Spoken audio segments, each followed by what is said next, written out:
وبيبدأ الفيلم بتاعنا بشاب واقف في محطة قطر وبيشوف بنت جميلة قاعدة، بس بيجي صوت في إذاعة القطر وبيقول إن القطر هيتأخر لمدة نص ساعة بسبب حوادث الحيوانات. فبيظهر على البنت إنها بتتضايق من الخبر وبتكون هدومها وكتابها مبلولين، فهو بيقرر إن هو يديها الشمسية بتاعته، بس هي بتكون رافضة تاخدها. فبيبدأ يكلمها وبيقول لها إنها لو ما خدتهاش هيجي لها برد وأهلها هيتضايقوا في البيت وهيقلقوا، أما هو فكده كده بيته قريب من محطة القطر. فهي بترفض، تقول له لا يا عم مالكش دعوة بيا، أنا ما عنديش أهل أصلا. فهو بيقول لها ماشي عادي كويس، بس خديها برضه، ده ما يمنعش إن أنت هتتبهدلي وأنت مروحة. فعنيها بتلمع كده وبتوافق انها تاخدها منه، وبعد كده بتاخد رقم تليفونه يعني عشان تبقى ترجعها له بعد كده. وفي اليوم اللي بعده في المدرسة بيكون فيه وجود طالب جديد، ألا وهي نفس ذات الفتاة واللي اسمها هناشيرو. وبتجيله بتقوله هو انت كمان معايا في الفصل؟ طيب يا عم طلعنا قريبين اهو،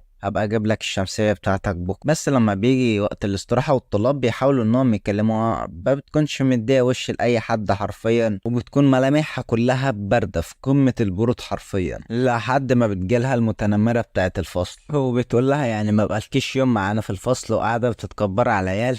لا عايش والله. وبتاخد منها الكتاب بتاعها، وهنشر بتقول لها طب رجعيه مكانه، بس هي طبعا مش بترضى وبترمي لها الكتاب على الارض وبتقول لها والله عايزاه انزلي خديه. بس هنشر مش بتسمي عليها وبتقوم تديها بنيه تجيبها الارض حرفيا. وفي نفس اليوم بالليل بنشوف ان تونو نايم، بس بيسمع صوت خبط ورزع تحت، فبينزل يشوف بيلاقي ان ابوه سكران، وبيقرر ان هو ما يهتمش بيه ولا يديله اي وش اصلا. وبيتضح لنا ان العلاقه بينهم متوتره جدا. فابوه بيبدا يكلمه وبيقول له ان الموظف جاله وقال له ان هو عايز ينظف قبر كارين، هو مش اليوم اللي ماتت فيه قرب. بس تونو ما بيكونش مهتم انه يرد عليه اصلا. فابوه بيقوم يمسك فيه وبيقول له اصلا كل ده بسببك، انت اللي قتلت كارين، كل اللي حصل ده بسببك، رجع لي بس كارين وانا هعمل لك اي حاجه، انا عاوزك ترجعها لي. ويقرر ان هو يسيب البيت وبيفضل يجري لحد ما بيوصل لنفق شكله غريب. فبيقرر ان هو يخش، وبيخش وحرفيا بيتصدم من جمال المنظر. هو بيفضل يتمشى في النفق شويه لحد ما بيلاقي صندل، وحرفيا بيتصدم اول ما بيشوف الصندل ده.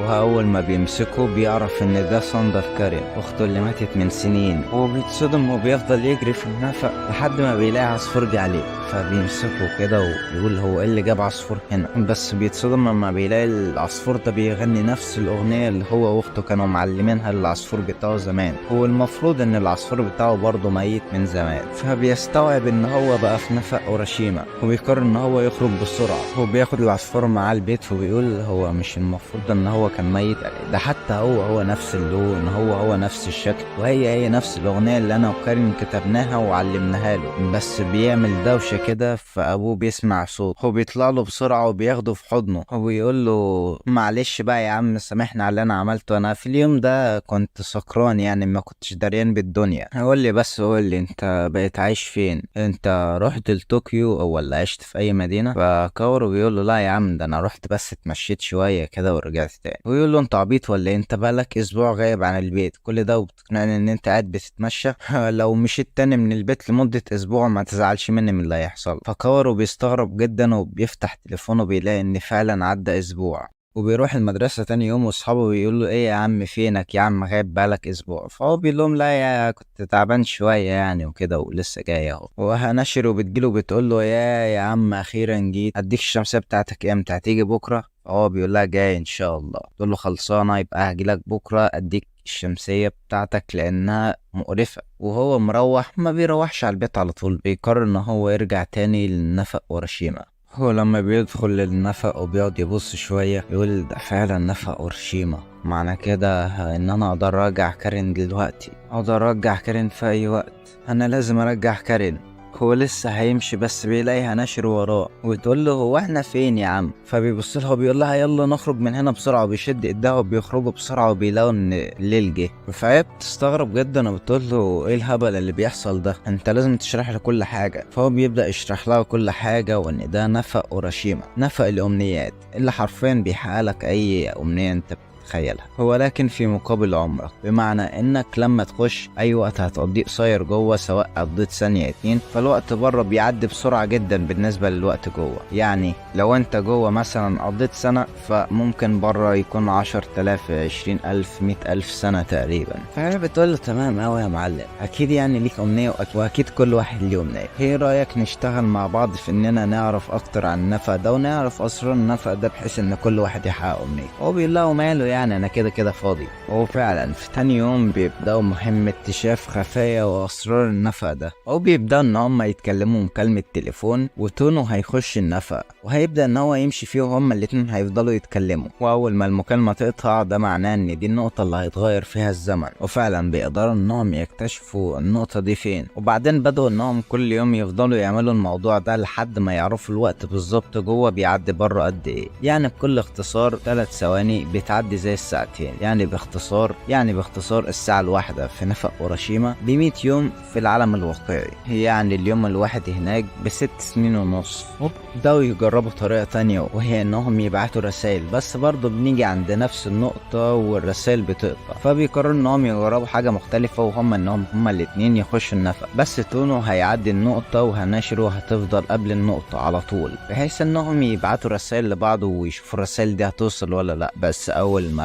بس اول ما تونو بيخش وبيبدأ ان هو يلف راسه، بيلاقي ان حرفيا هناشرو بتتحرك بسرعة البرق. يعني تقريبا هو لامحها كده بعينه، بس حرفيا سريعة جدا. اول ما بيخرج بيعرف ان هو بقاله 7 ساعات جوه، مع انه حرفيا ما كملش كام ثانية كده. وبعد كده بيقرروا انهم يسيبوهم من الشغل ده شوية ويسيبوهم من الدراسة، ويبدأوا انهم يخرجوا مع بعض، يعني تلطيف جو والدنيا دي كلها. فهي بقى بتبدأ تكلموا عن امنيتها، وهي انها عاوزة تبقى مميزة، عاوزة تجيب الحاجة اللي كانت بتربطها مع جدها، لانها كانت بتحب جدها جدا. وبتبدأ تسأل تونو عن امنيته، فبيقول لها انا كان عندي اخت صغيرة، واختي دي كانت هي اللي بتعتني بينا حرفيا، كانت هي اللي بتطبخ وبتهتم بينا على طول. يعني بعيدا عن الطبخ، فهي حرفيا كانت بتسعد كل العيلة، وما كانتش بتحب ان حد يكون زعلان ابدا. ولكن في يوم من الايام ماتت، وده بسبب ان انا قلت لها ان انا عاوز نوع معين من الحشرات، وهي طبعا ما توصتش وراحت عشان تجيبهولي من على الشجرة، بس وقت من على الشجرة مات. وبعد كده بيتفقوا انهم هيخشوا النفق لمدة 108 سنة، لأن بيكون عندهم أجازة في المدرسة لمدة 3 أيام، واللي هو بالظبط 108 ثانية يروحوا ويرجعوا تاني. بس أول ما بيبدأوا يجروا لسه هيلفوا، هناشرو بتلاقي إن في ورق كتير جه على وشها. هو أول ما بتشوف الورق ده بتتصدم وبتبدأ إنها تلمه، وما بيخرجوش في الميعاد. فتونو بيقرر إن هو يساعدها ويلم معاها الورق ده، وبيخرجوا من النفق بسرعة. ولما بيخرجوا بدل ما يعدي 3 أيام بس عدى 6 أيام أو يمكن أكتر. فتونو بيقول لها زي الفل على كده، انا اصلا لو روحت البيت ابويا مش هيدخلني. فهي بتقول له ماله، تعالى عندي البيت، وكده كده انا عايشه لوحدي. او فعلا بيروح معاها البيت، وبعد كده بتبدا انها تكلموا عن جدها، وان جدها كان مانجاكا كبير، او هو مش كبير قوي، يعني هو كبير في عينيها هي بس، لان هو كان بيحب كتابه المانجا، ولكن مانجته الوحيده اللي هو كتبها فشلت او ما كملتش، وده بسبب ان اهلها كانوا رافضين اللي جدها بيعمله. فهي كانت عايزة تبقى مانجاكا، وقررت انها تألف اول مانجا في حياتها، ولسه هتوديها لدار النشر. بس خافت من انها ما تنجحش وتفشل زي جدها، وفي الاخر تحبط وتموت. هو بيسألها انت جربتي؟ تقول له لا، هو انا احبطت اصلا من الاول، هجرب ليه بقى؟ هو بيقول لها لا، انت كان لازم تجربي. وبيبدأ ان هو يشوف المانجا ويشوف المانجا بتاعها، وبيتبهر من الجمال، وخصوصا ان دي اول مانجا تكتبها. هو بعد كده بيتفقوا انهم في وقت تاني او في يوم تاني هيدخلوا النفق عشان يجيبوا كارين اخت تونو. هو فعلا يأتي اليوم المنشود، بس قبل اليوم ده هناشرو بتقابل تونو وبتقوله انها اتشجعت وراحت عملت زي ما هو قال، وودت المانجا بتاعتها لدار النشر عشان يشوفوها، وفعلا عجبتهم واتفقوا معاها انها ترسم مانجا وتكتب مانجا وما الى ذلك. هو بيقول لها جميل جدا، مش لازم تيجي معايا. فهي بتقول له لا، مش لازم اجي معاك، يعني ايه واحلامنا وطموحاتنا والجو ده كله. هو بيقول لها لا، انت مش لازم تيجي معايا، او اقول لك اما نيجي ساعتها يبقى احلى ربنا. هو يأتي اليوم المنشود، اليوم اللي تونو هيخش فيه ويرجع اخته. ولكن اما هناشرو بتروح بيته بتكتشف ان هو مش موجود في البيت. هو بتعرف ان هو راح النفق من غيرها، فبتجري بسرعة عشان تروح وراه، بس بيكون هو خلاص دخل، وبعت لها رسالة بيقول لها انا اسف الرسالة دي جاتلك أو إنها هتحبطك، بس أنا كان لازم أخش النفق ده لوحدي. ما ينفعش إن أحطم أحلامك وطموحاتك بإن أنت تخش معايا، ما ينفعش إن حلمك يموت معايا جوه. ممكن أرجع بعد 1000 سنة، 100,000 سنة، والله مش عارف أرجع إمتى، ولكن عاوز أما أرجع أشوف مؤلفاتك، أشوفك مشهورة، وأشوف اسمك منشور في كل الصحافات. وهي بتبدأ إنها تعيط من الحسرة لأنها كانت فعلا بتحبه، وخصوصا إنها لسه ما رجعتش المظلة بتاعته. هو بنرجع تاني لتونو وهو لسه بيكمل ماشي في النفق لحد ما بيوصل لباب معين، وأول ما بيخش الباب ده بيلاقي أخته جوه، وهو بيلاقي نفسه إن هو رجع صغر تاني، فبيفرح شوية وما بيكونش عارف إيه اللي بيحصل ده، ولكن بيكون مبسوط بالوضع لحد ما بيبص على نفسه في المراية، يحس إن في حاجة غلط، بيحس إن لأ دي مش أخته، ده مش العالم بتاعه، أخته خلاص ماتت، ويعني كانت فترة وعدت. أما دلوقتي هو فعلا في اللي بيحبه، في اللي بيهتم بيه وعايز يهتم بيه. فأخته بتقول له أيوة يا عم، أنا عايزك أصلا مبسوط، أنت إيه اللي جابك هنا؟ انت ما كانش ينفع تيجي هنا، حتى لو جيت هنا دلوقتي فانت عندك اللي مستنياك، انت لازم دلوقتي تروح تخرج تصالحها وتقابلها. هو فعلا تونو بيقرر ان هو يخرج ويروح لها باسرع وقت ممكن، وهو خارج بيبدأ ان هو يفتكر ذكرياته معاها. هو بنشوف انها كانت حرفيا كل سنة بتبعت له رسالة او على الاقل رسالتين. هو بيعدي من الوقت ده تقريبا 8 سنين او 10 سنين، هو بتكون هي حرفيا لسه فاكرة تونو ومش قادرة انها تستغنى عنه، وكانت بتمشي بالمظلة بتاعته في كل حتة سواء صيف او شتاء، ما بتكونش قادرة انها تنساه في اي وقت، وبتكون مستنية منه اي رسالة يرد بيها على رسائلها. ولما تونو بيكون خارج بيبعت لها رسالة، بس طبعا الرسالة مش هتوصل وهو جوه، فبيقع والتليفون بتاعه بيقع بره المنطقة المحددة، وهنشره اخيرا بتوصل لها الرسالة. هو بتجري بسرعة على هناك، بتجري مكان النفق، ولما بتوصل هناك اخيرا بتقابل حبيبها تونو بعد مرور ما يقارب 12 سنة. اخيرا بعد الوقت ده كله قدرت انها تشوفه وهو لسه عايش. هو أخيرا تجري الرياح بما تشتهي السفن، وهي بترجع له المظلة بتاعته، وبيبدأوا إن هم يعيشوا حياتهم.